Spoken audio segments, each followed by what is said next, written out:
Skull Rock Podcast is brought to you by the generosity of the following companies. The Old Mill Press, publishing beautifully crafted books that illuminate our world. To learn more, visit theoldmillpress.com. And by listeners like you.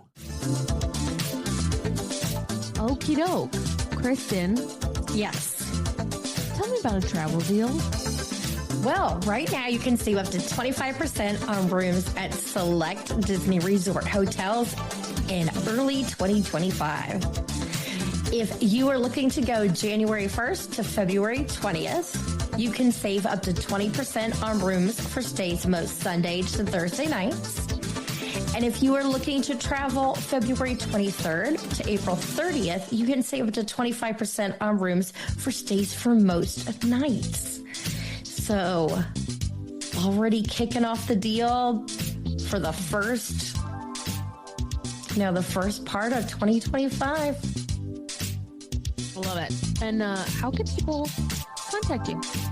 They can contact me at themeparksandcruises@gmail.com. Hi, this is producer Carolyn Bates, and you're listening to the Skull Rock Podcast. Skull Rock Podcast, where you hear the stories behind the adventures. With your hosts, Aljon and Dave Bossert. Welcome once again to yet another edition of Skull Rock Podcast, the show about all things Disney and pop culture. Every week we take you behind the scenes of some of your favorite Disney films, theme park attractions, performances, books, and music, as well as what's streaming, what's playing in theaters, and what's going on in this universe we call entertainment. I'm Aljon, musician and longtime Disney, Marvel, Star Wars, and pop culturist. You can email me, Aljon, ALJON, at skullrockpodcast.com. And I'm Dave Bossert, artist, filmmaker, author, and welcome to the Skull Rock Podcast, which actually needs a much better opening. Aljon, we need a new opening. We need a new opening. I miss our pirate talk. I know, but I get pinged on the pirates every time Disney will not allow me to have it. We got to come up with something better. If you love Disney and pop culture, please subscribe to the show wherever you get your podcasts. You can also like and follow us on Facebook, X, Instagram, LinkedIn, and YouTube.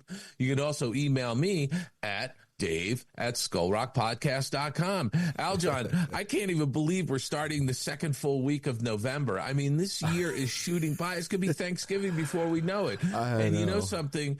We've got a great show. We've got our friends David Molina and Terry Shakespeare from Creative Capers, part one of that interview, and they are just absolutely terrific. They're going to pull the curtain back on a lot of different things that they've been involved with, and they're just great people, great members of the animation community, and I can't wait to get to that. I can't wait either, because they're not just behind some great animation, but they're behind some great video games and just all kinds of great interactive experiences. Plus, I think they're Tennesseans now. Did they move to Tennessee? Yes. Something, Creative Capers now, I think, has offices in Los Angeles and Eastern Tennessee. Wow, that's amazing. Well, it's amazing. I'm looking forward to it. And gang, once again, quick reminder, some housekeeping. We need for you to subscribe to our YouTube page. That's really, really up and coming. And as Dave says, I think we're going to have Dave shoot like a pirate-esque intro and slam it on all of our YouTube channels. But we'll get that knocked out. But please subscribe to the YouTube. We do appreciate it. Yeah, exactly. The winds are blowing, and you're listening to the Skull Rock Podcast. That's pretty good, Dave. I think, you know what? I think you have another life, another career. So you went from, animation and filmmaking to being an author, now voiceover artist. I think we'll add that to the resume. Well, so we got to do something. I love the old intro with the pirate, but I get it. We don't want to keep getting dinged, so we need to actually do a little housekeeping at some point in the next couple of months. You and I need to get together, and do a new opening for our podcast. Okay. And I'm sure our listeners agree. I'm sure there's listeners out there who are going to say, I really miss the pirate. I miss the pirate too. I really do. We'll have to. I had actually our voiceover guy, Jimmy Mack from Chicago, awesome radio guy, podcaster, and he did some pirate stuff for us. I'm going to have to dig through the vault of voiceover stuff that we have, and I'll have to dig out. Maybe we have to reach out to him and do our own sort of inspired by version. Sure, why not? I think that's a great idea. All right. Well, anyway, so we've got all kinds of great stuff. Of course, we've got the news and what we've been watching this week, but we do have a little note. Skull Rock Podcast answers your email. Comment from YouTube, of course. It's this is from Portanuki, if I'm saying that correctly, on YouTube, also known as Paul. He says, "Hi there. I hope you are both well. Great work as always. This is a fantastic series of interviews with Ed. It's genuinely sad to see where Disney let so many years of continued experience and a pipeline that produced wonderful films just drift away. The podcast has also made me wonder what it would have been like to have had like-minded interviews with old greats at Disney before podcasts became a thing, and how much value they would have held today, just as these do. P.S. Also, I've been binging on The Lincoln Lawyer, a great recommendation. Paul." Well, that's a great note, and he's referencing our 4-part series with Ed Gertner. Yep. Ed Gertner, which was terrific. And listen, I completely agree. I think that this transition from traditional animation to the 3D animation, there was a lot of people who sort of had the torch passed to them by the guys that started the company with Walt, train that second generation. And by the way, I'm part of that second generation, so to speak, of people when the 9 old men were getting into retirement age. That's when I started at the studio. They passed the torch to that new second generation of artists, and that knowledge should be getting passed forward, and the chain got broken. And it is kind of a shame that it, quote, drifted away, as Paul points out. But, it is what it is, and, I think, Disney Animation, they've got Moana 2 coming out this fall. Actually, in a couple of weeks. It's coming out Thanksgiving week, and it looks like it's going to be a blowout for them, which they really need, because the last several years have been a disaster. So I was happy to hear that, Aljon. But hey, listen, Paul, it is what it is, and what we do here is we're documenting all of these people. We're creating an oral history with these interviews, and we're also giving something for the fans who long for that period. Mm-hmm. Yeah, absolutely, Dave, and I like the fact that we're documenting everything. But I think to his point, letting things drift away, I think it's important to set up a company like Disney that has a long storied tradition for success. It's not too late, I think, and they've hired a lot of people back. Like Joe Rohde in Imagineering, they've hired him back. They've done other things, and I hope that more of these they still have Goldberg there doing stuff, and they have a couple other, animators still doing stuff. It's never too late to bring people back in that add value and continue to pass on those traditions set forth by Walt and the 9 old men, and just continue the animation tradition. Yeah, the continuity. The continuity. Exactly. And there's so much to be learned. I mean, I even with my company, I'm always thinking about the legacy and the future, and making sure that whoever the next generation of designers and product people that do come in understand the legacy and how important it is while creating new. And the other thing too, Aljon, I think I want to make it really clear. I'm not living in the past, nor do I advocate living in the past. I always am looking to the future, and you have to evolve. Companies have to evolve. Individuals have to evolve. Artists have to evolve, and art forms have to evolve. And I'm just, saddened sometimes by, you don't toss out the old for the new. No, you can just add on. Yeah, you have to let that evolve, and there's going to be a certain amount of attrition that happens. The people that are trying to hold on to the past eventually are going to leave, or be let go. But those that are constantly looking to the future and trying new things and look, I had a wonderful career at the studio for a very, very long time because I evolved my career. Right. I got involved with, digital technology. I got trained in the different software packages. I evolved my career into different phases during that 32 years that I was at Disney. And I continue to evolve, Aljon, as you pointed out. I became an author, and hey, maybe I am going to become a voiceover artist. You should. I mean, you're already on Sirius XM in this podcast, so you might as well. I feel like you're already doing it. But, that's the great thing about this business and about the world. It's currently changing, ever evolving. We move and grow with the times, but we should always add on to the legacy. We should look at providing continuity, adding context.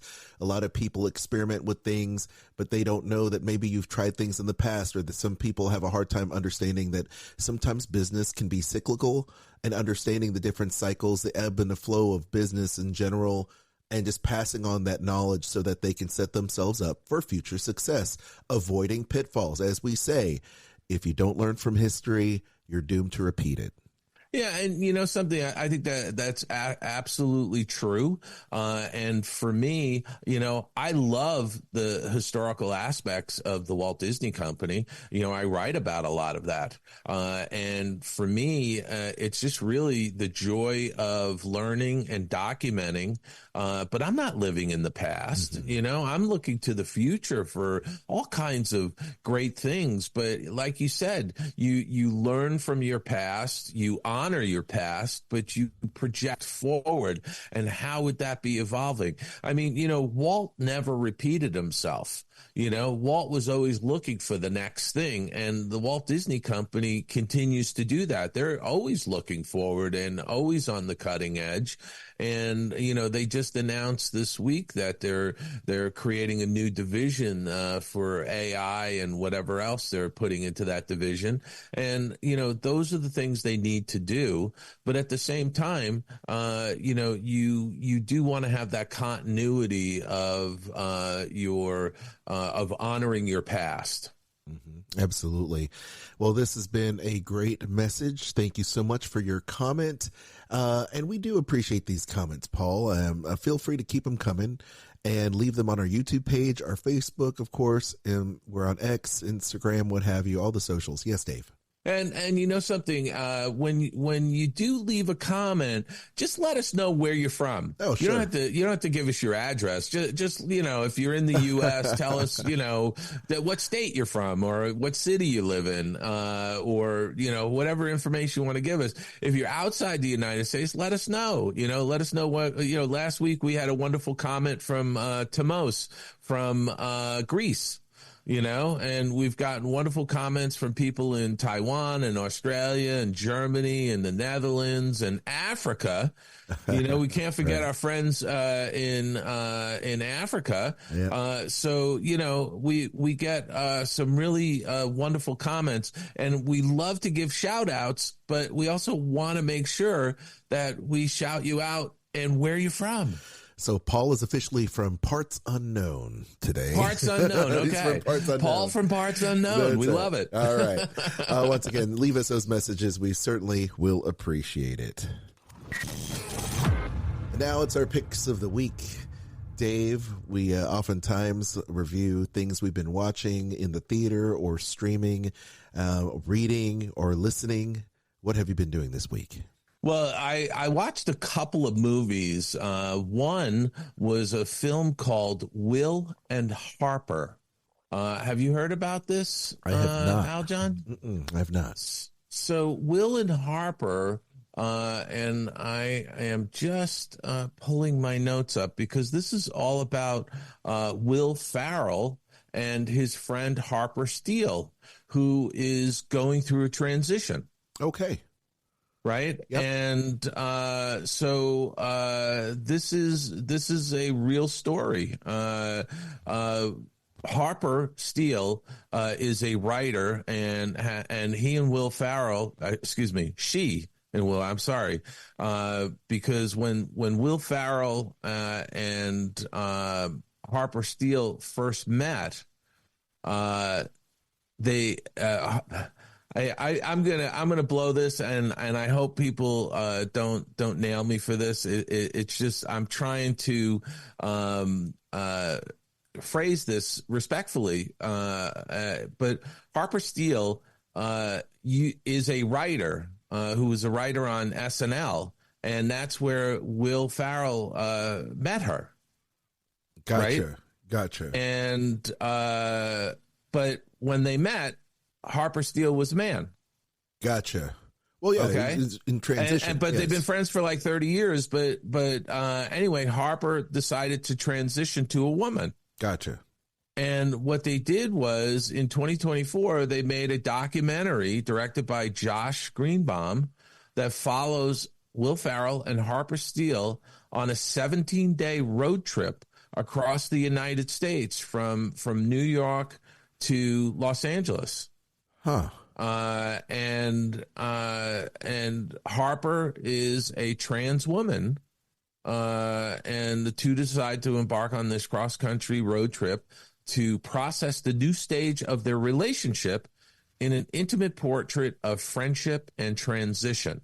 I have to tell you, Aljon, this is a great documentary. I really, really enjoyed it. It was it was entertaining. It was poignant.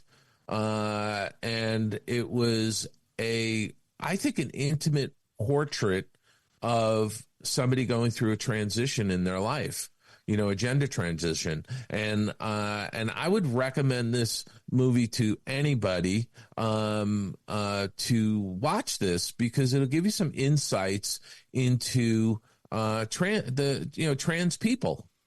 It's like a buddy movie, kind of a documentary in guise of a buddy movie. Yes. Yeah, it really is kind of like that, but it's I don't know how to describe it other than I thought it was a really well done documentary that was a road trip with these two funny people, because Harper Steele's a funny writer and Will Ferrell is a funny comedian, actor, entertainer. Yes. And I think it was very, very, I think it was fantastic that Will Ferrell, for his status as a celebrity and entertainer, to do this type of a documentary, and I commend him for it. Rotten Tomatoes, it's 99%. Metacritic, 74%. IMDb has 7.5 out of 10. Highly recommend it. It's available on Netflix, I believe. Yeah, you know what seems cool? Well, not only, and that's a great review, Dave. I mean, you have a lot of Saturday Night Live cast members and alumni in here, from Tina Fey to Will Forte to Colin Yost to even Lorne Michaels himself. I guess cameoing or being in the film, but the thing about Will Ferrell is, like, he makes things very accessible to people. He seems to be very accessible, and this might be a topic that a lot of people may not know about, but just lending his name to it would probably turn on a lot of people to that story, right? Absolutely. I couldn't agree more. Very cool. All right. And you've got a bunch more, I see. Yes, I do. So let me continue here. I watched The Bike Riders, which was a movie that came out in 2023. I watched it on the Academy Screening Room app that I have. So as a member of the Motion Picture Academy, they have their own Academy Screening Room app. And so I get to watch all the latest films. And this is one that, I'm sorry, I said 2023. This is a 2024 movie. It came out in June in the theaters. I didn't have a chance to see it in the theaters. I think I was traveling. Anyway, it stars Tom Hardy, Austin Butler, Jodie Comer, Norm Reedus, Toby Wallace. I mean, the list goes on. This is really a great great cast of people. Damon Harriman is in this. If you remember him from Justified, he was a terrific character. Boyd Holbrook, who was in the reboot of Justified as sort of the villain. Michael Shannon. I mean, all these people. So the bike riders, over the course of a decade, a Midwestern motorcycle club evolves from a gathering place for local outsiders to a sinister gang threatening the original group's way of life. This was a so-so movie for me. I sort of had high hopes because of the amount of talent in here, and there's great performances, but those performances can't overcome a mediocre script. Right. That seems to meander a little bit, and it doesn't really go very many places for me. I enjoyed the performances, but I didn't think the movie was that good in my mind. And I kind of gave it a little bit of a shrug when it ended, because the way it ended was unsatisfying. It's got 80% on Rotten Tomatoes, 70% on Metacritic, and 6.7 on IMDb.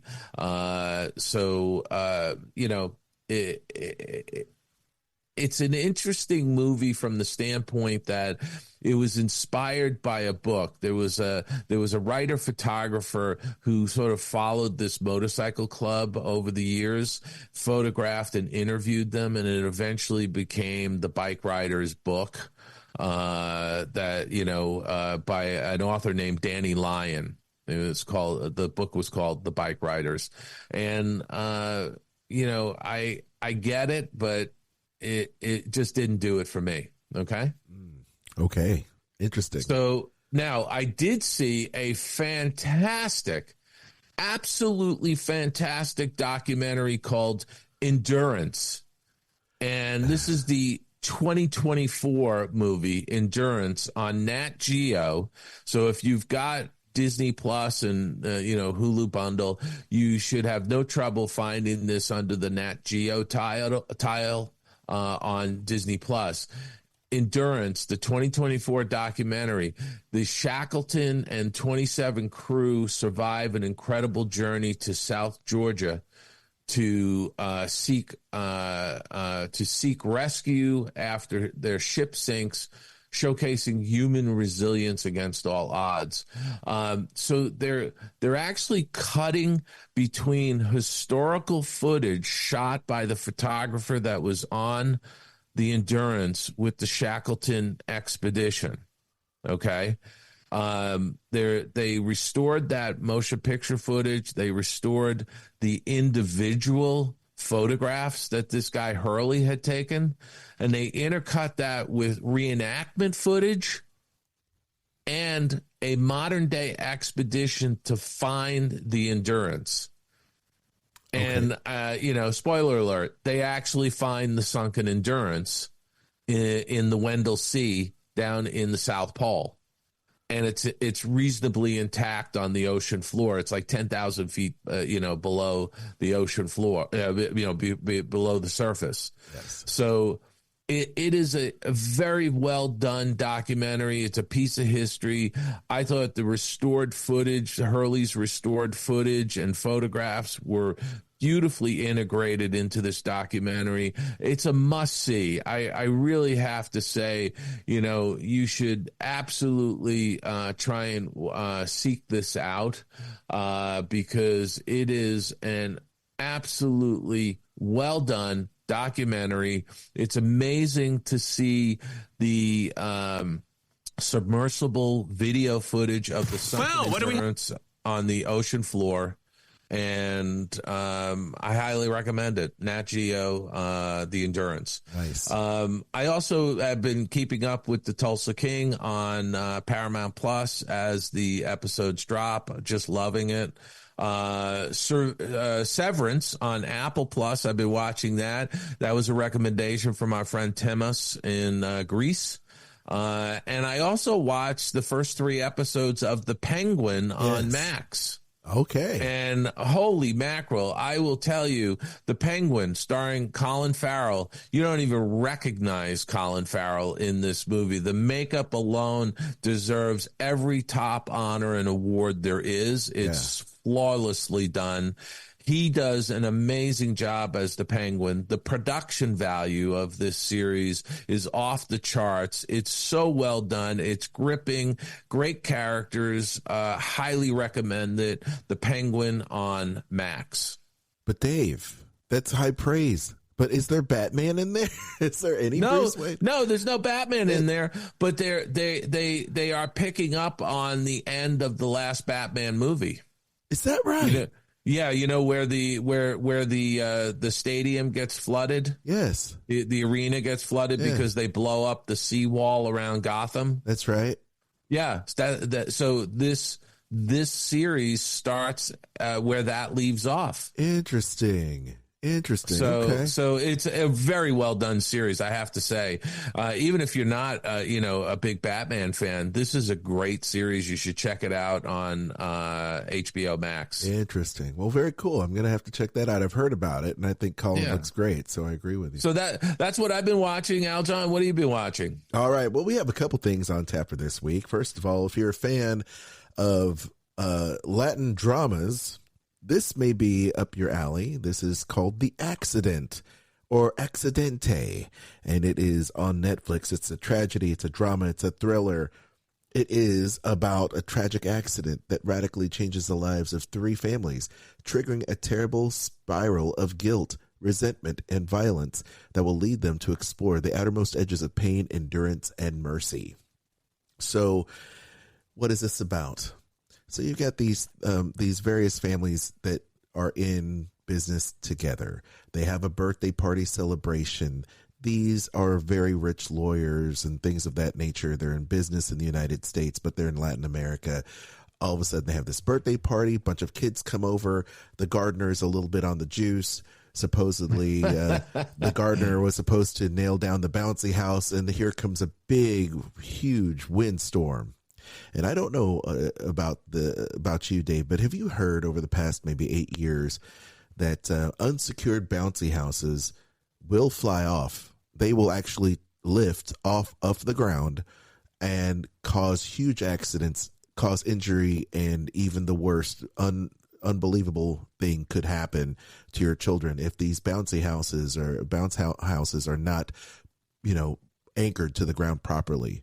Well, absolutely. I've seen video of it. Yeah, I think you can go on YouTube and find video of it. It's crazy. It's a crazy thing that happens in the news. I didn't really think that it was a thing, but of course it is. So I went down the rabbit hole because it just seems like just a crazy premise for a show, but that's exactly what happened. And it leads to the death of like 3 children at this, birthday party. And there are plot twists. It's horrible. And there are plot twists and different things that happen as a result of this, because it's not, I'll spoil it for you. It's not the gardener's fault. There's a whole bunch of stuff that went on. And of course, this right here is telenovela on steroids type of drama, a little bit exaggerated. But I think overall, if you like that kind of soap opera-esque kind of thing, it's an easy watch. It's just a handful of episodes, and it's overdubbed as well, so you can listen to the original Spanish or you listen to the overdub, which I did.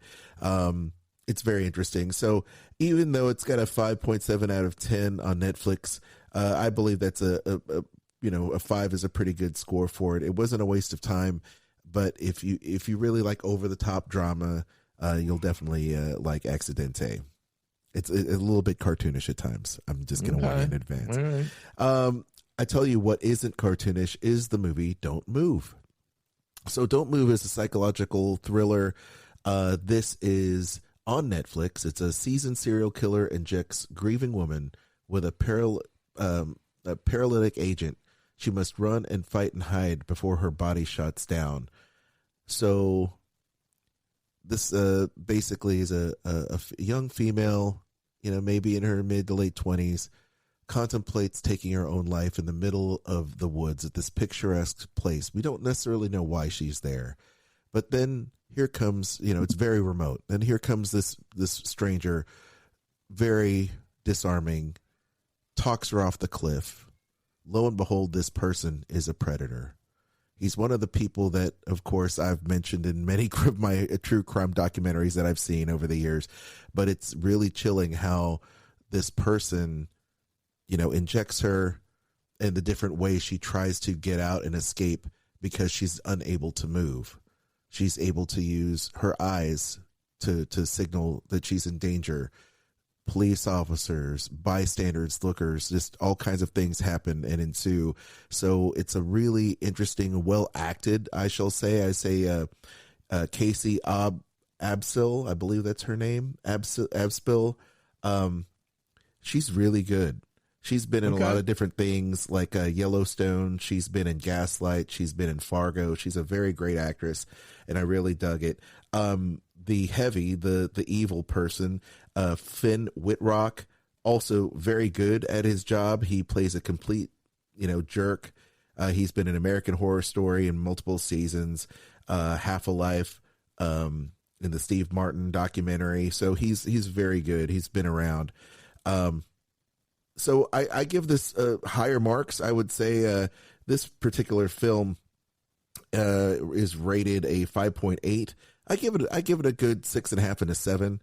It's good for I would say a made for TV type of movie. Yeah. So not too shabby, but once again, I was in it from the trailer. The trailer got me, and I think it was definitely not bad. It was not bad at all. Okay. So those are a couple things. Of course, we've got tons of movie trailers to talk about. What have you been streaming? Please let us know. We'll be glad to check it out, like Dave has, in an upcoming episode. Skull Rock Podcast. This week in Disney and pop culture. All right, Dave, box office time. Venom: The Last Dance. Looks like it did pretty well this week. Once again, it's got a big total of $25.9 million over this weekend.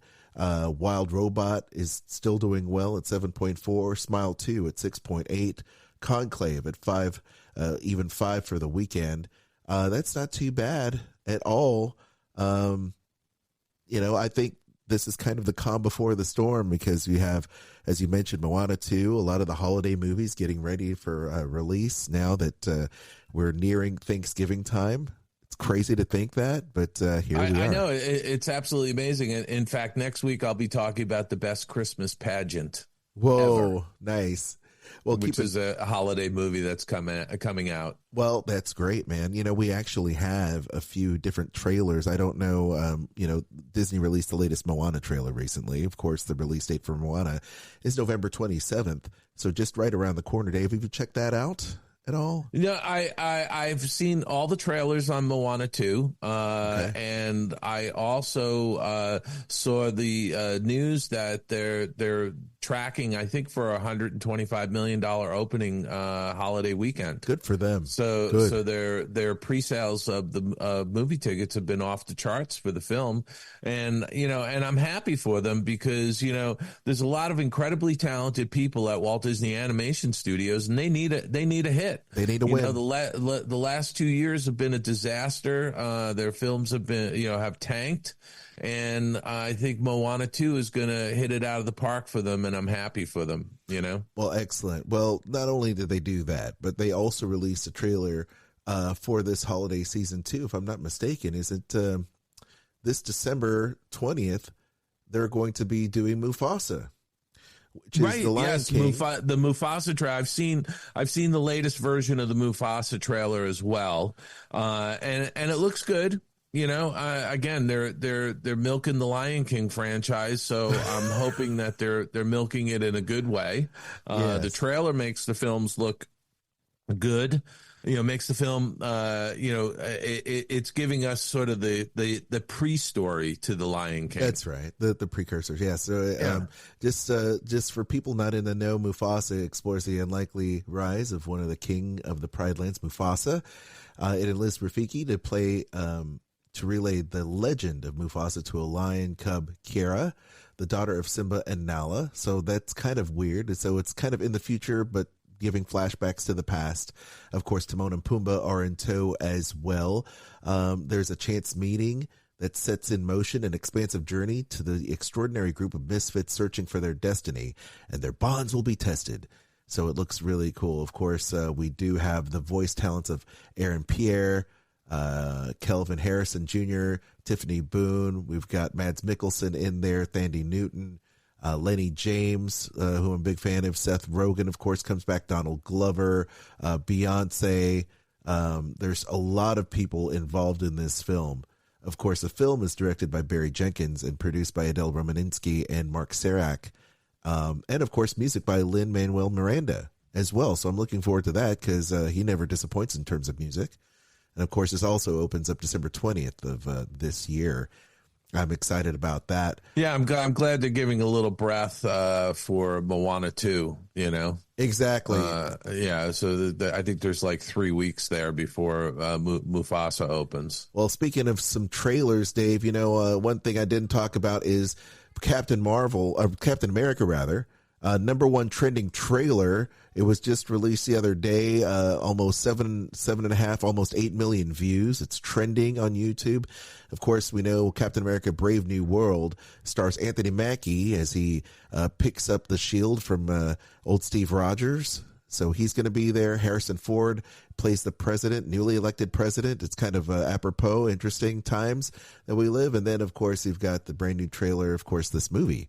It's theaters February 14th, just in time for Black History Month this year, with Anthony Mackie playing the title character of Captain America. I'm loving this, Dave. I don't know about you, but I've seen the trailers. I mean, I think this looks good. I also feel like they're pacing their superhero movies a little bit better. So I'm not feeling the fatigue I was starting to feel a little while ago. Well, I can understand that. I think for me, it's all about having good content. If the stories are great, if it's well acted, well directed, well written, you know, and the special effects are not an abomination, then great. And it seems like they've had a lot of time. They spent a lot of money on this, Dave, you know, billions of dollars on this film. Another thing that they did show off too is, have you seen the latest Thunderbolts trailer? They had literally this past weekend, the D23 in Brazil. I'm not sure if you were aware that they had D23 out there, but they had a lot of new trailers, including Ice Age 6 and, of course, the Captain America. Now we're talking about the Thunderbolts. But they basically showed about 3.5 minutes of the film, and it looks great. Once again, I mean, I'm a big fan of Marvel Studios.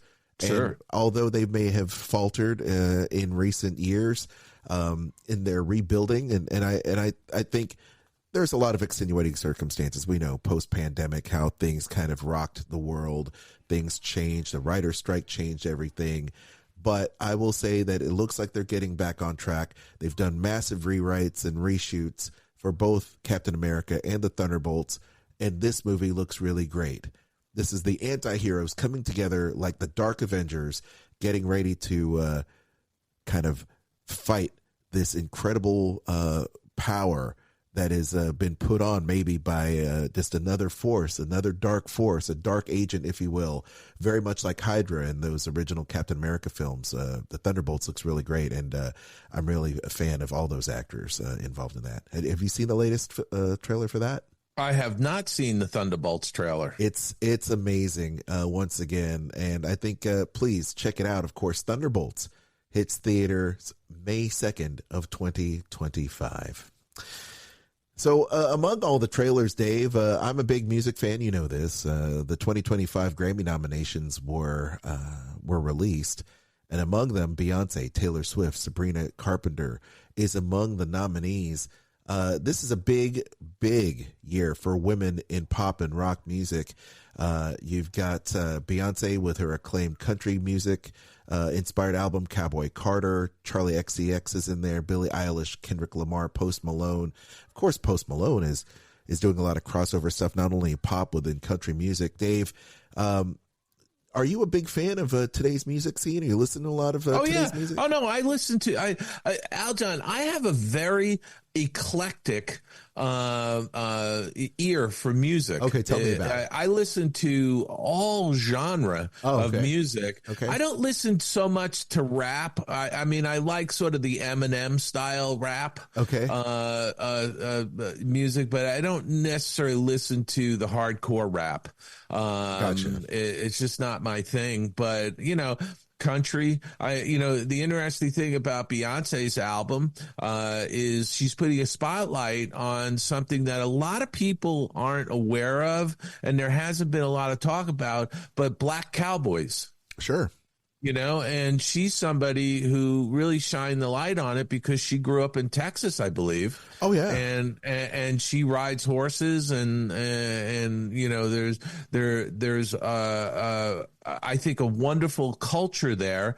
And I think that she covers on her album like Jolene, which was a Dolly Parton tune, and some other country stars. She covers their songs, but she also has her originals in there too, right? Yeah, I believe that. I think the thing, and I reviewed Beyonce's album when it came out earlier in the year, and I appreciate that. I knew that she was from Texas, and I appreciate the fact that she's an artist. She can do whatever album she wants. If she wants to do a soft rock record, let her do it. If she wants to do a heavy metal record, I'd be all about it.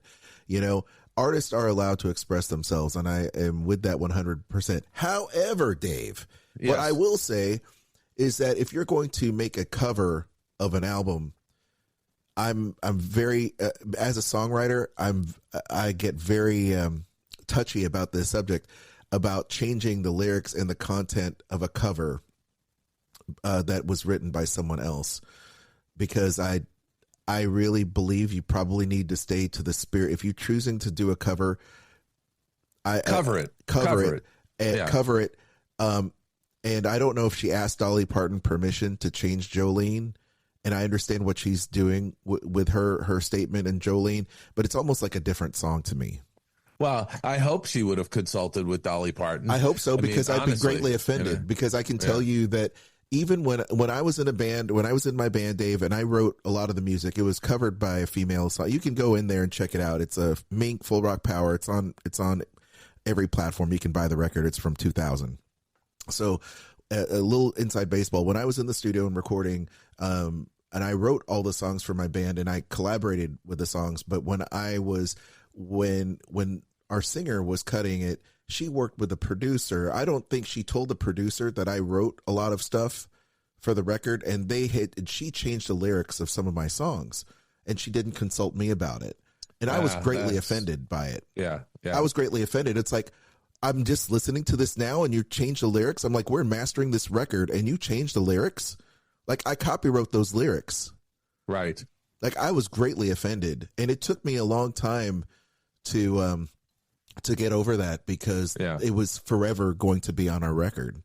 And it wasn't my words, it was her words with my words, but still I was just greatly offended by it. Why would you do that? Listen, I know exactly how you feel. I think that if you're going to do anything with a piece of art, you need to have the original artists involved. And that goes, look, we did some stuff at Disney on some films, and we consulted with the original artists, that were still around, when we were doing restorations or even completing Destino.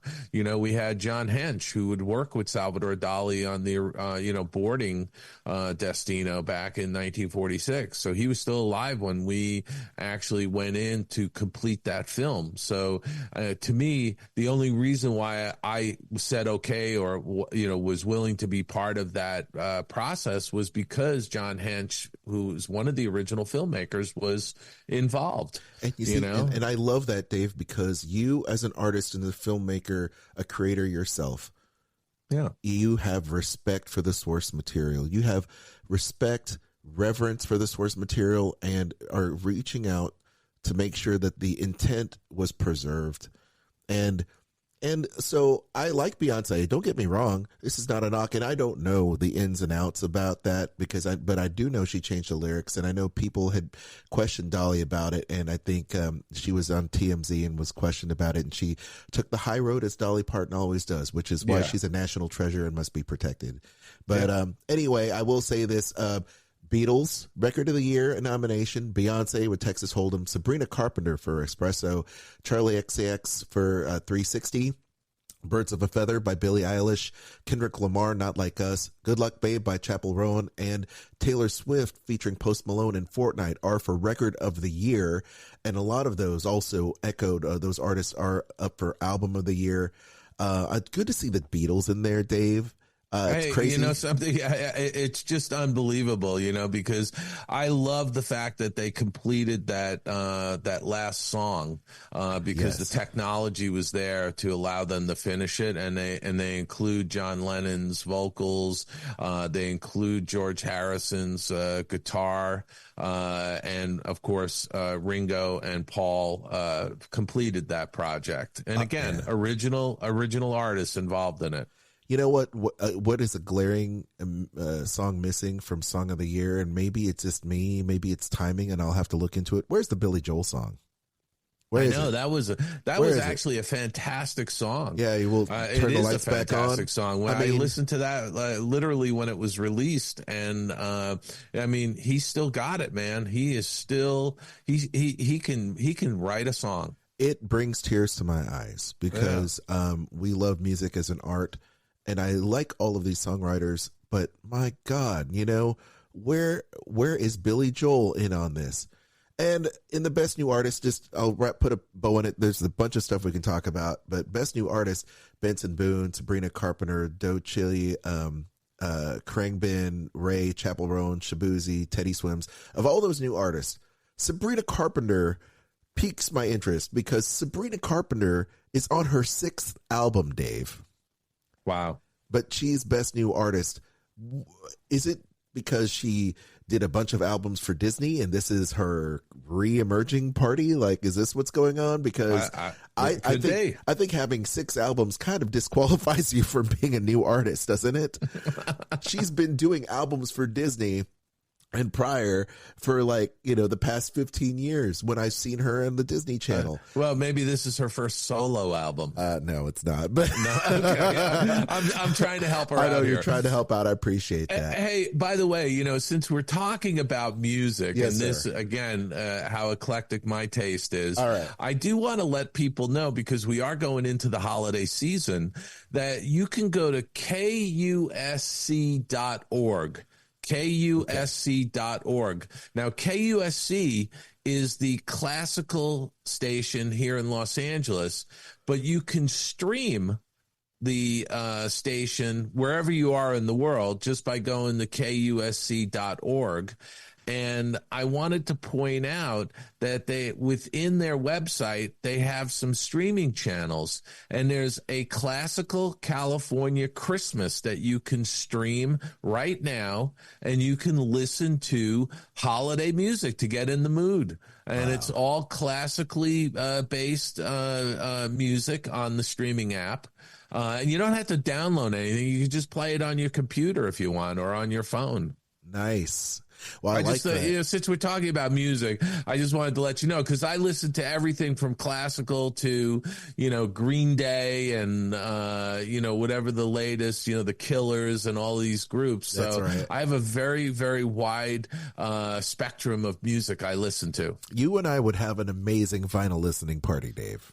I think we might. You have like a bunch of a charcuterie board. You break out the wine and cheese, and we pop on. This is side one of XYZ record, whatever. Yeah, maybe we'll do that when I'm in Nashville in February. That sounds great. By the way, also there's some great rock and roll nominees as well as metal. But for best rock performance, here are the Beatles once again. Beatles, the Black Keys, Green Day, Idols, Pearl Jam, and St. Vincent. Boy, those are great rock performances. So, check out the Grammys. They're going to be happening here, I believe, in February. Is it? Let's see here. Let's see. When is the Grammys going to be? It's after the holidays. February 2nd. Yes, February 2nd, of course. So, speaking of musicians, Jack Black. We know Jack Black. Just a crazy comedian, a comedic actor, musician. Have you seen the trailer for his brand new movie, Dear Santa? No, Okay. I'm going to watch it at some point after we record because I have not seen this, but I'm sure it's going to be fantastic because Jack Black is great in everything he does. He's super great. Of course, one of my favorite films he's ever been in is a holiday movie that my wife and I watch every year, The Holiday, with Kate Winslet. It's one of my favorites. And Jack Black here is channeling his inner Adam Sandler in this new movie. He plays Satan in a brand new Christmas movie called Dear Santa. So a child writes a Christmas wish list to Santa, of course, misspelling his name, and writes it to Satan mistakenly. And, of course, conjures up a jolly old King of Darkness, pops up, and grants him a wish very much like Genie. Of course, he also in the trailer mentions Aladdin and the three wishes, which is hilarious. So this is kind of like a, little Nicky from Adam Sandler meets Tim Allen and Santa Claus all put in one, of course, with the twist of Jack Black and the pick of destiny. So put all those things in a blender and you have here Dear Santa. It is a funny, truly, truly funny trailer. The film is premiering on Paramount Plus later this month, directed by Bobby Farrelly, co-written by Peter Farrelly, produced by both. So the Farrelly brothers are in this. Hilarious. Absolutely hilarious. I'm looking forward to it. I love, by the way, I met Jack Black not long ago. Did you? Well, I mean, it was a while ago, but it was before the pandemic. Okay. But, well, still, he, aside from him being a musician, he's married to, one of the daughters of Charlie Hayden. Oh, the great jazz bassist, right? Yeah. And Charlie Hayden founded the jazz program at California Institute of the Arts, also known as CalArts, out here in Valencia, California. And so we actually had an event many years back with the Hayden triplets playing. Yes. For this charity event we had done, and Jack came to it. Wow. Yeah, it was super nice. And, his wife and her sisters are terrifically talented musicians. They do more, it was more sort of like bluegrass style music. Yes. And really, they did a wonderful performance, but he's a great person. He also, he does the voice of Kung Fu Panda for DreamWorks. Right. He's been in so much. He's been in the Jumanji movies. I think he's funny. He's really, in the really School funny. of Rock, right? That's of course. A classic. Well, the relationship of my company and Jack Black goes back for decades, and all the way back to School of Rock. So, very, very funny individual. And Dear Santa looks to me like another Christmas classic, albeit put on its head. But of course, you would expect nothing less from the jokester Jack Black.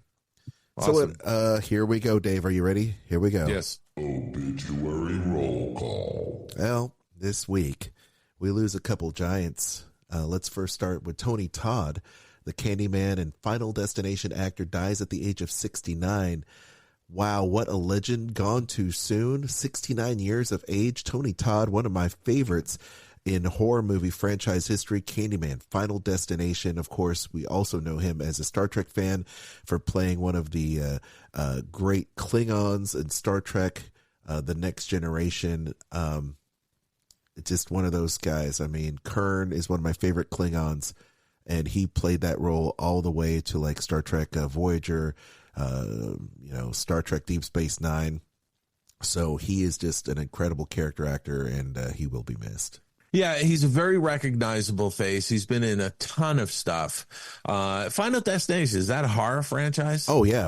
Come on, Dave. Okay. I kind of steer away from the horror movies for the most part. No, you say that, and good and well who you talking to here, Dave. I know. So, but Tony Todd, really great character actor, very recognizable face. He's been in tons of stuff over the years. I mean, he's got an incredible resume, and it's just sad because 69 to me is very young. It really is. And he's just been a part of my life for so long, Tony Todd, with all the horror films, the franchises, and Star Trek. And he's got an incredible voice. What a commanding voice Tony Todd has. But just an amazing actor. And he leaves behind an amazing body of work. So he lives on in all these great films that he's been in. Most certainly. Speaking of an incredible body of work, the maestro himself, Quincy Jones, the master of all things musical, passes away at 91.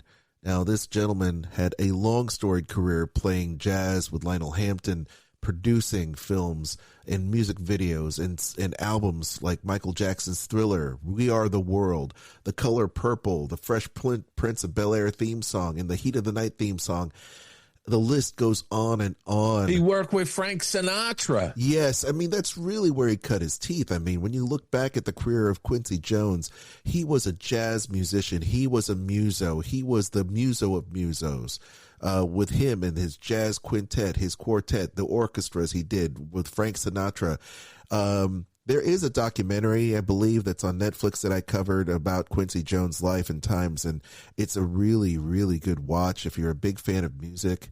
And of course, and of course, the We Are the World documentary. Oh, of course. The Way of the World. I mean, that was just an amazing feat. If anybody could have done it, it was Quincy Jones and Lionel Richie being able to pull that amount of talent together for one recording session. I mean, absolute insanity. Can you believe they did that in one night? It was literally like a 6-hour, 8-hour recording session. It was insane. They did it all in one night in one studio. Sweaty, crazy Quincy Jones, the musical giant of giants, at the age of 91. Now that's a life, you know. If you could get it if you could live into your 90s, you've had a great run. And boy, what a run he has had. I mean, just an incredible career beyond. Yeah, I mean, honestly, just the most unbelievable amount of stuff that he has done. I will cap it to say his award. So he received the Motion Picture Academy's Jean Hersholt Humanitarian Award in 95. The Grammy Legend Award in 91. He's won 28 Grammys from an all-time best 80 nominations, and he is presented with an honorary Oscar at the Governor's Award November 17th. Holy cow, this guy has done everything. He's been there, done that. Much respect to Quincy Jones. And I'll also leave it with this, Dave. You know, my first actually experience with Quincy Jones was the album The Dude, and my mom was a big fan of the kind of pop jazz of the Herb Alpert and the Tijuana Brass kind of, you know, everything, you know, Breeze In and all that stuff that came out, George Benson, back in the day when like jazzy rock and pop started making its way in the late 70s and 80s. Sure. So when I was listening to that record, that was the very first time, and my mom listened to that album like every Saturday morning for years and years on end. And it kind of got ingrained in my mind. And it's like, you know, years later, Michael Jackson's album Thriller came out. It's like, this is the same guy. It's the same guy, right? You know? So, so I've got a lot of fond memories of listening to Quincy Jones, and, you know, thanks for my childhood, Quincy. That's just an amazing. There's also, I think it's worth pointing out, you know, he was married a couple, I think 3 times, but one of his wives was Peggy Lipton. That's who it was. Peggy Lipton. Peggy Lipton from the Mod Squad. She's Rashida Jones's mom. Gotcha. Right, and I believe Peggy Lipton passed away a few years ago. Gotcha. But he had 7 children, I believe, from 3 wives. You know, just an incredible, you know, individual from the standpoint of the magnitude of his talent, you know? Yeah, absolutely. Wow. Just an amazing life, amazingly talented individual, one of the best producers, musicians, arrangers, you know, ever. Yeah. All right.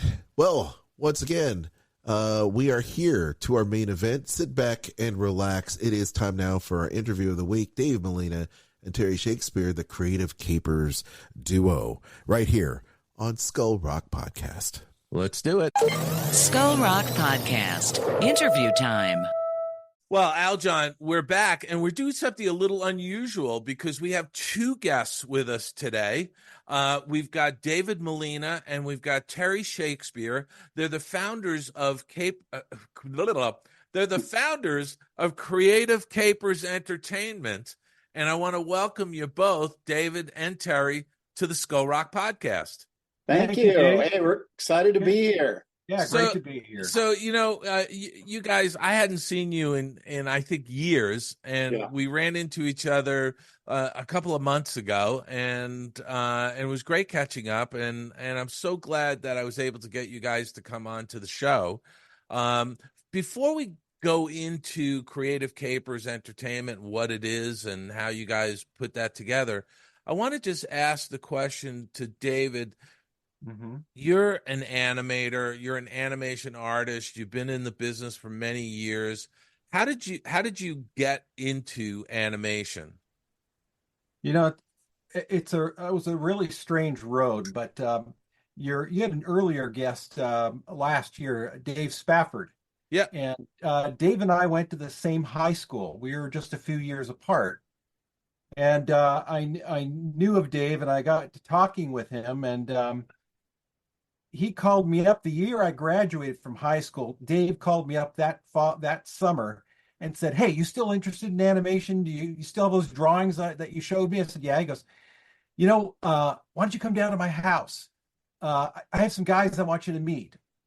And so I came down on a Saturday, and lo and behold, I was, Dave took me down to Culver City, and I was meeting Don Bluth, John Pomeroy, and Gary Goldman.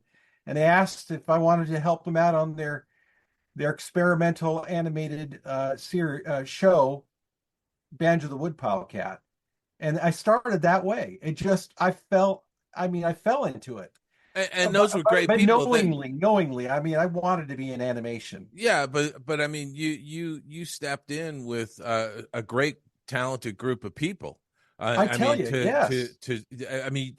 They helped train you, right? Oh yeah, everything I was gauging myself for, I was already going to taking college classes in life drawing, lots of life drawing. Dave was telling me, "Got to do this, and I was doing it.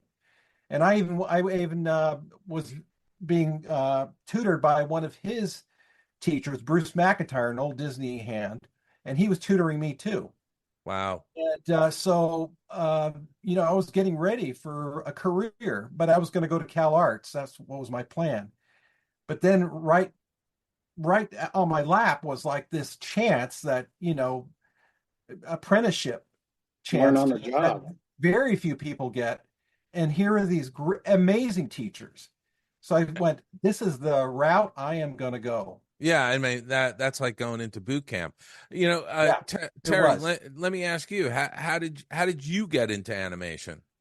Well, like all of us, I've always been into Disney. And when I was a kid, there was a place, I grew up in Denver, Colorado, and there was a place called Celebrity Sports Center, which was owned by Disney.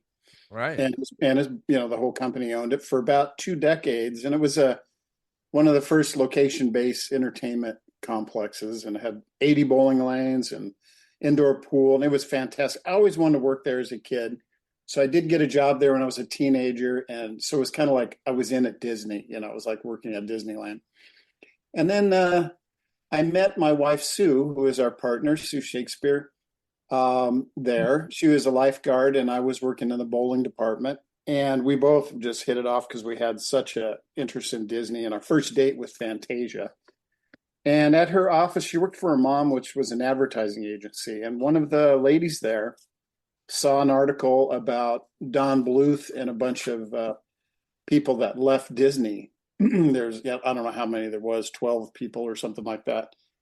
And she gave me that article, and she said, "Well, maybe you should apply." Then I was like, I don't know. I don't know how to animate or anything. And but I contacted them, and John Pomeroy called me. And he said, "Why don't you come out and do a test?" And I was like, "Okay." I was like, "Man, okay, I don't know anything about animation." But I flew out there for a couple of days, and man, I was scared to death. And John set me up in this animation desk at the end of a corridor there by myself. And I was like wearing this knit shirt, and I was sweating like a pig. I was so scared. And he gave me this test of banjo. And I remember he was like clawing down this rooftop. You probably remember that scene, David. Yeah, but he was showing me how to in between, and I've never done it before. So I was kind of playing around. I worked all day just sweating, and then went back home, and he gave me some tests to do, a couple banjo things, and I kept practicing. I bought a disc and the whole thing, and I just practiced in my apartment. And then I would send John, stuff, and they were so good that way. They were so patient working with us young kids. And then one day, Mel Griffin, who was their business partner, him and Don and John called me on the phone and said, would you like to come out to California and work on a feature film? We're like, yeah. And I was like, so, I went out there and just like David, trained on the job at the beginning of Secret of NIMH, and it was 81, I think. Yeah. And started in cleanup, worked under Emily Giuliano and Vera Lamfer, and just like David, trained on the job, and it was the most amazing opportunity, and then just stayed there for several years, and that was the beginning for me. Okay, so I've got to ask this question. Terry, you weren't going. You never thought about going into animation, and what were you thinking as far as a career goes before you reached out to that? Well, I actually really wanted to work at Disney, but when you're in Denver or anywhere else from Los Angeles, it just seems so remote, the possibility of that. And there was a couple commercial houses in Denver. Yeah. And I went over there and volunteered, and I painted cells for little commercials and stuff. And I didn't, I heard about Cal Arts, but I couldn't afford that. And so I wanted to work in animation, but I just didn't have a clue how. So this just, from that article in the paper about that opportunity, that just kind of started. But I was going to art school, but they didn't have an animation program in Denver. It was just, traditional art. But you had some art. You had artistic ability. Yeah. So I love to draw, and and wanted to work. I kind of wanted to work in graphic art at first, just like doing logos and stuff, because, like I said, there just wasn't an opportunity to get into animation in Denver. So but then that's really in my heart where I wanted to be. Got it. And Dave, not going to college, but getting trained like this, it really was boot camp. And do you have any regrets about that? None whatsoever. Yeah. It was an amazing road that was spread out before me. I couldn't see really far down there. I didn't, as far as where it was going to end, but I knew what I wanted to learn. These guys were offering me it. Yeah. They were, full apprenticeship, and to start, being a in-betweener with the possibilities of animating in the future. Yeah.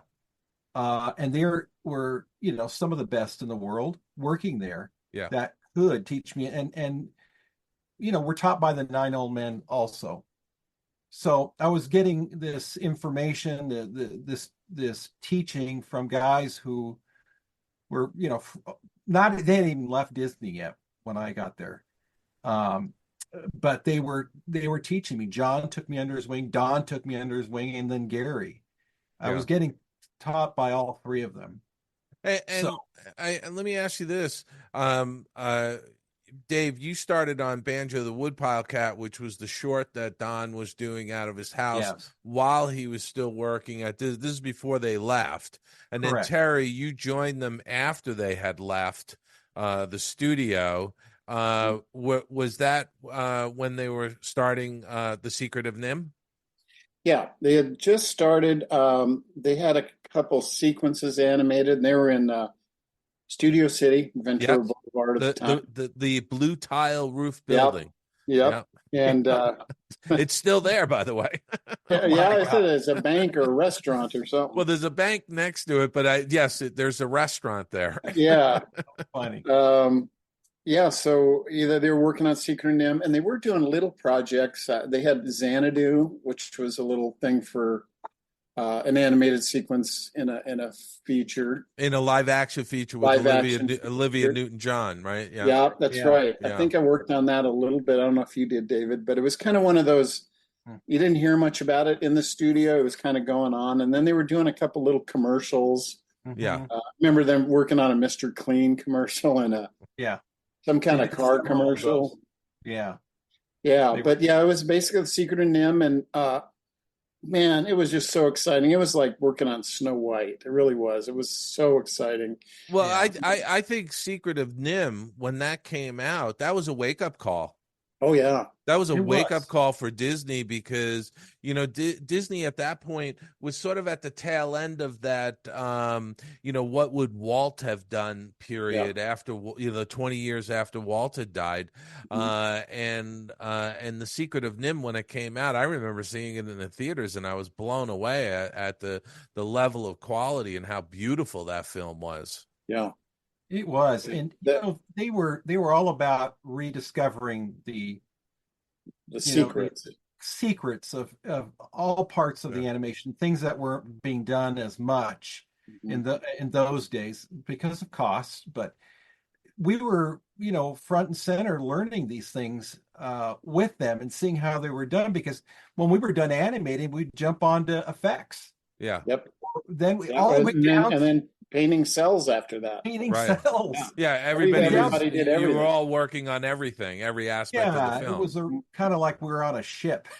Yeah, but you know what? I think it was a great education to have to have you go through that, because you understood the whole production flow. Exactly. It was kind of like doing your thesis at the end, like in Cal Arts, doing your student film.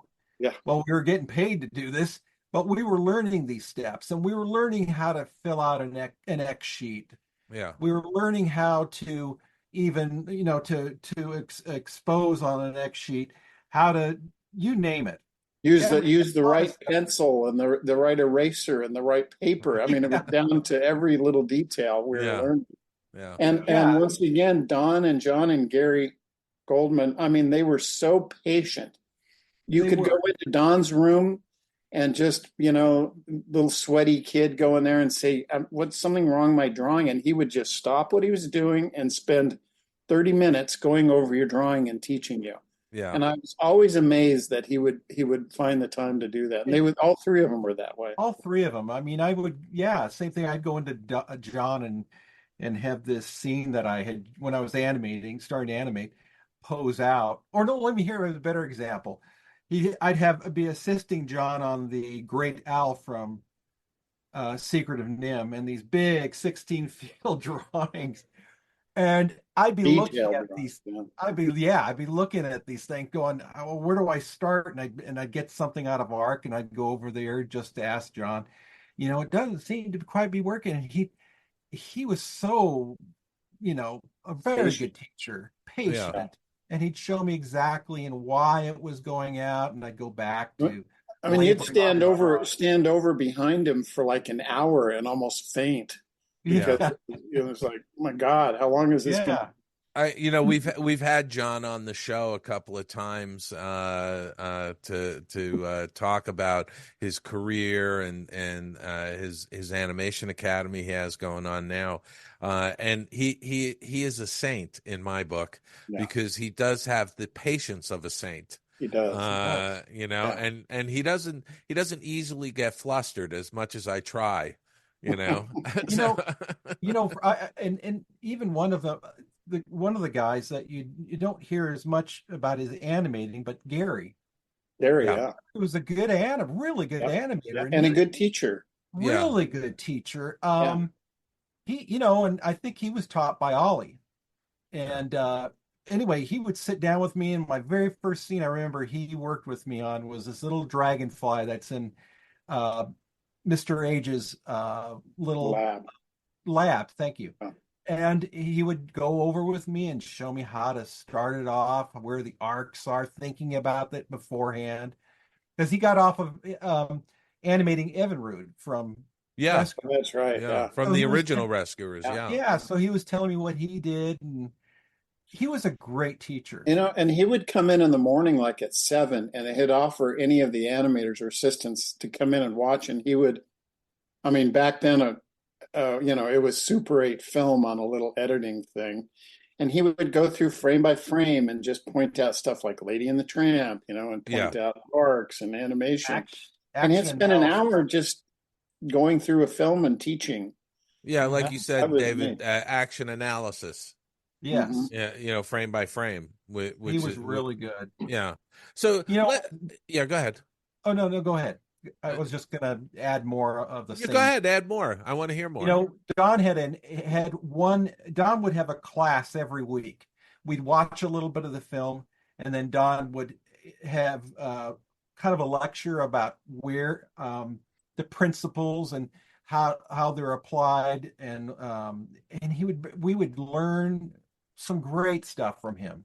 He would just, even if you were a very experienced animator, like let's say Linda Miller at the time or John, they'd be sitting there too. And Don would just go about with all these principles and stuff. And we'd all be writing as fast as we could and trying to get some of this down. But he just, again, man, he was boarding that film practically Secret of NIMH by himself. Yeah. But he had time enough to sit and teach us about principles. Yeah. Let me, because I don't want to spend too much time on your careers, because sure, the early part of your careers, because I'd love to have you guys back individually just to focus on your career and your career path. But how did the Creative Capers Entertainment come together? Because you guys have been in business for 30 years, more than 30 years. 38. 38 years. And so the question is, you were both working at Don Bluth Productions. What happened? Was it at the time that they went to Ireland and you didn't want to go, or you went, or I don't know, but you tell us. Sure. Yeah, I think, what it really started was at American Tail. We moved to the Hart Building in Van Nuys. And they put David and me and Linda Miller into one room. And, they didn't have a lot of space. So it'd be like 3 animation desks in this little tiny room. Right. And so David and I had been working together, but we didn't know each other. But so now we became friends, and we'd draw a lot of cartoons and stuff. So we really became good friends, and we'd go out at lunch and do stuff. And we kind of had the inkling of starting a company. We'd talk about how it'd be fun to do something, illustrate books, or we didn't know, but we'd talk about it. And then when it came to Land Before Time, and then they decided they were going to move to Ireland, that was a real big decision for us. David's brother, Danny, who's an editor, decided to go. And I went. I mean, I left Disney and I went over to Ireland and did Land Before Time and then rejoined Disney. So I was out of Disney for about 9 months when I worked on Land Before Time. And it was a choice. It was a choice to go. It was a big decision. Yeah.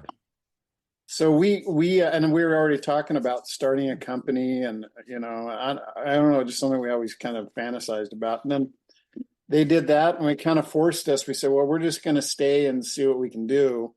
Yeah. And as you know, Dave, that time of the business, it was dead. The only options were to work on, at Filmation on, He-Man or something. It was there was a little bit of Saturday morning work in town, and there was a couple of boutique studios doing a handful of commercials here and there, but it was very piecemeal at the time. Yeah. So we were kind of nervous of what are we going to do, and I think it was Lorna Pomeroy, John's wife at the time, and she had told us about this guy Carson Van Osten over at Disney Consumer Products. Yeah, he said, "Well, you guys maybe try over there." And we're like, "Oh, okay." So we contacted Carson, and had a couple meetings with him, and then he hired David, and then hired me. So that's kind of how we first got out, left Bluth and then got into the Disney world. You were in consumer products for a little while. How many years? A couple of years. Okay. Yeah. About 3 years. And we had gone, we thought that the opportunity that could provide us with, again, which was another career building, another career path building jump for us, because we would be learning something other than just animation. We would be learning the the consumer products, or the product end of the animation, things that help push a film, or even the parts. Licensing and everything. Yeah, and you were still applying your animation knowledge and your skills to that different world, which essentially required you to do more static images. Yes. You were doing static drawings for products. Yeah. Correct. And that was the weirdest thing at first. Was they would bring us a job like, here, make a Christmas plate of Mickey and Minnie opening a present or whatever it was. And we'd be like, we'd just crank it out like in like a half hour. Yeah. And then I remember one day when Carson said to us, slow down. Slow down. We're like, what? And we're so used to doing 20 drawings or 25 drawings in a day. And all of a sudden, all we had to do was one drawing every couple of days. Yeah. And it was like, wow. And so, we got to focus on one drawing, one pose, one composition that was strong, which was, it's the same principle in animation, but it's even more important in merchandise. Yes. And so that was that was a big learning thing for us. But slowing down. Yeah. That time of going to Disney, consumer products, we really had time to learn how to draw better, to really take time and study. Yeah. We would go to the morgue all the time, and down below we knew the guy there really well, Leroy. And Leroy would let us in and go, boys, you know where it's at. And Terry and I would go, and it was wonderful. Wonderful. Go, hey, down that aisle over there, I'm going to go get a cup of coffee. And he'd go up and get a cup of coffee. And there was just a Xerox machine there, and the most amazing art you can imagine at your fingertips. And we'd see Chernobog production art sitting on a shelf and you'd go, oh my God, there's that piece of art. Yeah. And it's sitting there collecting dust. In a basement that had kind of leaky plumbing.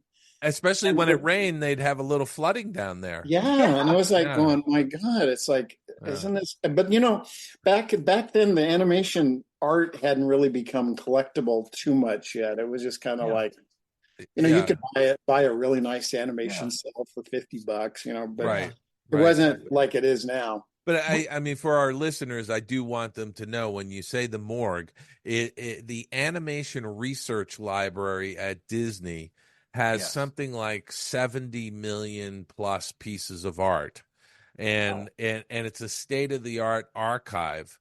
But prior to that being formed, all of that art was in the basement of the Ink and Paint building behind a chicken wire wall. It was a chicken wire wall with a door on it, a chicken wire door. It was like going into a chicken. That was to keep the criminals out. I guess. And that they called it the morgue. That's where all the past pictures were stored and all the artwork. It was unbelievable, And you'd pull out artwork that you'd seen, famous stuff like a big Sleeping Beauty pan background that you've seen a million times in books. Yeah. Just pull it off the shelf and there it is, I know. I mean, I can remember pulling a scene down from Sorcerer's Apprentice Fantasia of Mickey going around in the whirlpool on the book. I mean, all the original drawings there, it was really something else. Anyway, I just wanted our listeners to be aware that morgue is what became this beautiful animation research library, where they now really care for everything in a climate controlled facility that has, all the acid free boards and boxes, white gloves handling the art and all of that stuff. I want to backwind just a little bit because it has something to do with Creative Capers. Originally, Terry and I were coming up with ideas at night. I would go drive over to Terry's house. This is while working at Disney, or actually before Disney. We would be coming up with ideas, possible feature ideas and stuff like that. TV shows, whatever, even merchandise ideas. Right. And toys. We love to design toys. Yeah. Yes, we do. we came up with an idea, and that was a comic strip and at Bluth. It was called the Studman Brothers. Yeah, and it started as a joke. We were dressed up.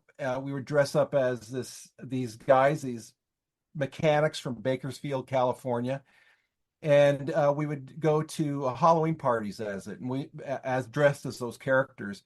It was very funny, but we decided now we live in the world of the Studman Brothers. Yes, we do. We ended up there. And Terry and I started drawing these characters out. Well, when we went to go see Carson Van Osten at Disney and Consumer Products, we had we put together a joint portfolio. Not very many people do that, but we decided to do that and show Carson this portfolio. And Carson was sitting there, and I remember it was the week of Halloween, and he was very, very nice, and we sat down, and we go, well, these are these characters called the Studman Brothers, and he goes, wait a second, he goes, did you guys draw this? And we said, well, yeah. Okay, well, keep telling me about this, and we kept going. He was just laughing and laughing. He loved it. He goes, can we have another meeting? And Terry and I were looking at go, we're looking for a job, And he goes, well, can you come back? And so we came back about a week later, and he had another guy with him, an executive, and a woman with him, and it was an executive also. And we started telling the story again, and they were intrigued. They went, you guys did all this, yeah? Can we have another meeting? Well, we went back to tell Sue about this and my wife, Deborah, and we went, these guys wanted to see more. Terry, we didn't really know. Do you remember that? Yeah, it kind of started pitching the Studman Brothers almost more than a job. Yeah. But that ended up turning into a job. But it did. But they actually wanted to buy it for a very small amount of money. But of course, it's Disney. But it got us in. It got us in. Yeah. And it taught us a valuable lesson. Yeah, yeah. And those are all great lessons, by the way. I think, because I kind of feel like those first early jobs, it's almost like it's a giveaway.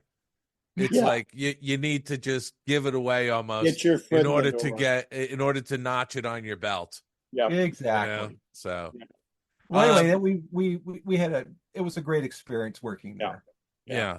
I would say it was one of the best jobs I ever had in my life. It was like we worked on the lot. Yeah. And we were like the last of the artists working on the lot because all the animation people left. And so we were in the Roy Disney. Terry, we didn't leave. I like to say we were all kicked off the lot into some warehouse buildings in Glendale. That's true. That's what happened. Let's call it what it is. It was sad. You'd go to the animation building and it was just executives and business people in there. And it was like, but we got to hang around there where it was still had the spirit of Walt was still there. I mean, we worked with Floyd Norman just down the hall from us. All these great artists, Willie Ito, and just real small group in the bottom of the Roy Disney building in the basement. And then on the first floor was the archives with Dave Smith, and we'd just walk in there and talk to him every day. And we met Bill Pete and go into sound stages and watch him filming things, and go to the commissary and see celebrities and movie stars. And it was like, and wander around. It was just, and they still had sets there, like the Zorro sets and the sets from.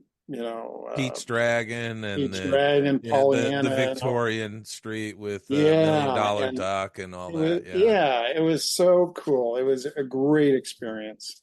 Yeah, we met some of the 9 Old Men there walking up. Bill Pete was talking with us about stories. We kept looking at our watches, going, "We got to get back to work." It was so fun. So let me ask you both this question. You were there for a couple of years. Then what happened?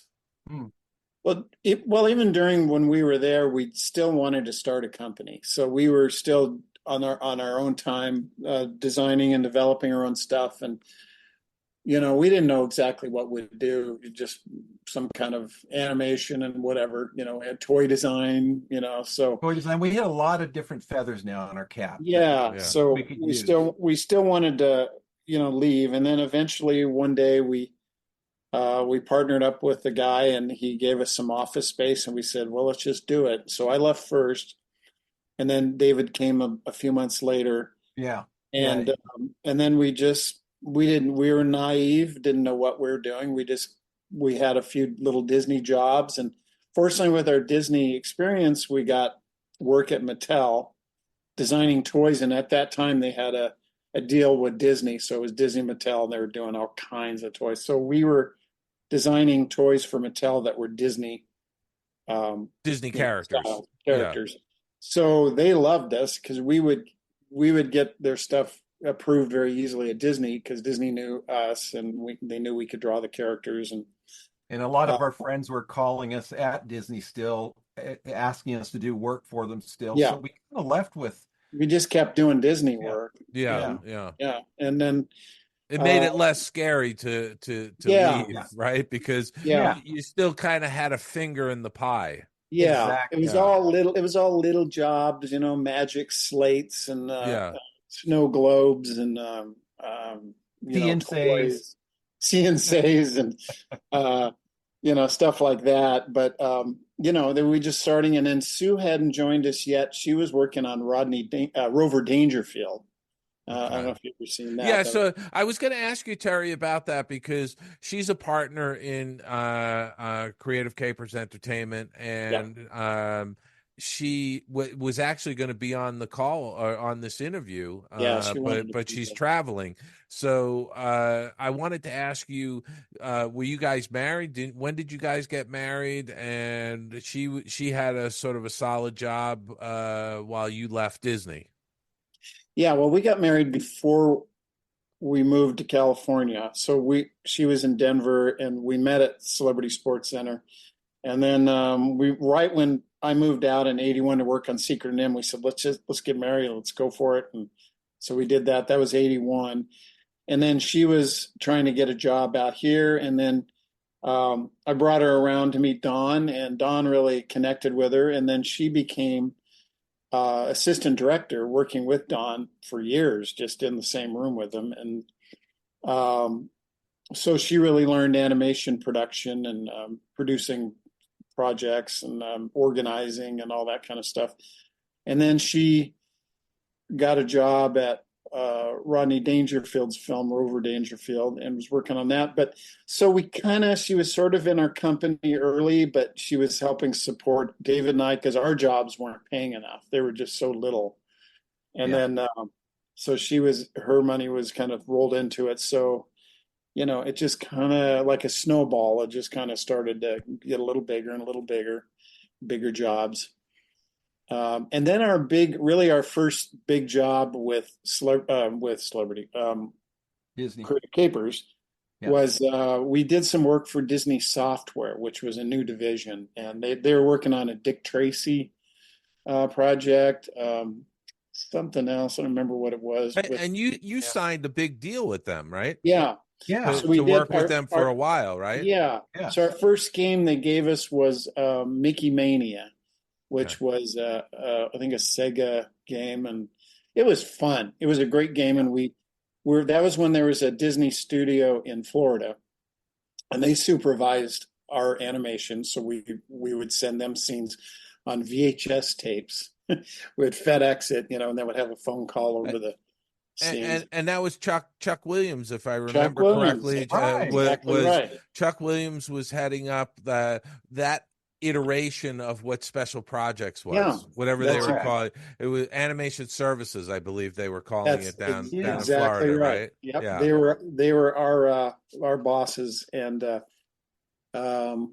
and so then we did that, and then we did another game, and then a Lion King game, and then we were approached one day, but then Disney Interactive started to grow, and that became the thing. They decided this is the new division they're going to put a lot of money into and hire a lot of people.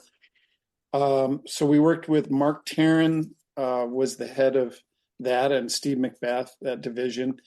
And after doing a few games, they asked us to do a lot more, and they made a deal with us to do like almost all of the video game CD-ROMs and stuff like that.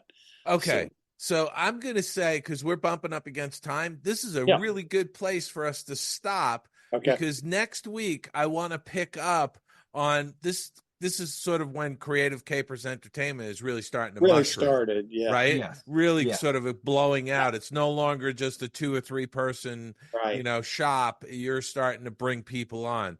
So we went from a solarium in Terry's back of Terry's house, working in the solarium, to all of a sudden a big building in Glendale. Right. All right. So we're going to pick up on that next week. So I'm just thrilled to have both you guys, David and Terry, on the show. So we'll be back next week on the Skull Rock podcast. Looking forward to it. All right. Yeah, thank you so much. Thank you. Hi, this is former Disneyland art director Tom Butch, and you're listening to the Skull Rock podcast. Skull Rock Podcast is brought to you by listeners like you. We would like to thank Christine Banas, Spencer Wright, Lindsay Scaife, and Joshua Volkert. Support the show for as little as 99 cents per month by clicking on our listener support link in our show notes. If you are interested in advertising your event, business, or service, please email Aljon at skullrockpodcast.com. Thank you for your ongoing support. Skull Rock Podcast. To infinity and beyond. Exploring the outer reaches of the Disney galaxy. Oh, wow, you flew magnificently.